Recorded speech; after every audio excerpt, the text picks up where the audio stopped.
நாம் எல்லாம் ஜெபிக்கிற தேவனுடைய பிள்ளைகளா இருக்கிறோம். கர்த்தராகிய இயேசு கிறிஸ்து கெத்செமனேலே ஜெபிக்கிற ஒரு ஜெபத்தை குறித்து நாம் வேதாகமத்திலே வாசிக்கிறோம். லூக்கா 22ஆம் அதிகாரம் 42வது வசனத்துல வாசிக்கும்போது, ஆமென், பிதாவே உமக்கு சித்தமானால் இந்த பாத்திரம் என்னை விட்டு நீங்கும்படி செய்யும் என்று சொல்லி, ஆமென், அவர் ஜெபிக்கிறதை நாம் பார்க்கிறோம். அதிலே தொடர்ந்து பார்க்கும்போது, ஆயினும் என்னுடைய சித்தத்தின்படி அல்ல, உம்முடைய சித்தத்தின்படியே ஆக கடவுது. நம்முடைய வாழ்க்கையில ஒரு தகுதியான ஜெபம் எப்படி இருக்க வேண்டும் என்று சொன்னால், ஆண்டவரே என்னுடைய சித்தத்தின்படி அல்ல, உம்முடைய சித்தத்தின்படி ஆக கடவுது என்று சொல்லி யார் யார் கர்த்தருடைய சமூகத்திலே வைராக்கியத்தோடு ஜெபிக்க முடியுமோ அவர்களுக்கு கர்த்தர் நிச்சயமாய் சந்தோஷத்தையும் சமாதானத்தையும் பெரிய ஆறுதலையும் கொடுத்து வழி நடத்துகிற தேவனா இருக்கிறார். இந்த வருடத்துல கர்த்தர் நமக்கு கொடுத்த வாக்குத்தத்த வசனத்தின்படி, ஆமென், ஜெப வீட்டிலே மகிழ பண்ணுவேன் என்று சொல்லுகிற கர்த்தர் நம்முடைய வாழ்க்கையிலே ஜெபம் அதிகமாக இருக்க வேண்டும். நம்முடைய ஜெபம் எப்படி இருக்க வேண்டும் என்று சொன்னால், கர்த்தருடைய சித்தத்தின்படி இருக்க வேண்டும்.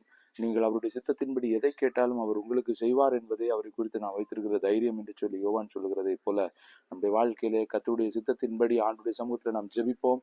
அவர் எதை நம்முடைய வாழ்க்கையில பெற்றுக்கொள்ள வேண்டும் என்று சொல்லி அவர் தீர்மானித்து இருக்கிறாரோ அவருடைய சித்தத்தின்படி ஜெபிக்க தொடங்கும் போது நம்முடைய வாழ்க்கையில நிச்சயமாய் கர்த்தரை போல் பெரிய அற்புதங்களை நாம் பெற்றுக்கொள்ள முடியும்.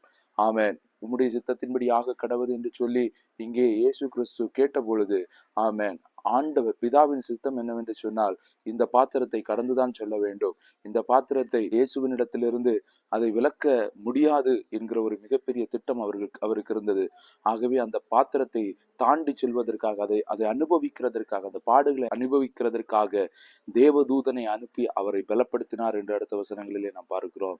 நிச்சயமாக அவருடைய சித்தத்தின்படி நாம் கேட்கும்போது, ஒருவேளை நம்முடைய வாழ்க்கையில சில காரியங்கள் நாம் ஜெபிக்கிறது நடக்கவில்லை என்றாலும் கூட, சில பாடுகள் நம்முடைய வாழ்க்கையை விட்டு மாறவில்லை என்றாலும் கூட, பாடுகளை தாண்டி செல்ல, பாடுகளை சகிக்க கர்த்தர் பரலோகத்திலிருந்து தூதனை அனுப்பி நம்மை பலப்படுத்துவார். நிச்சயமாக ஜெபியுங்கள், அவருடைய சித்தத்தின்படி ஜெபியுங்கள்.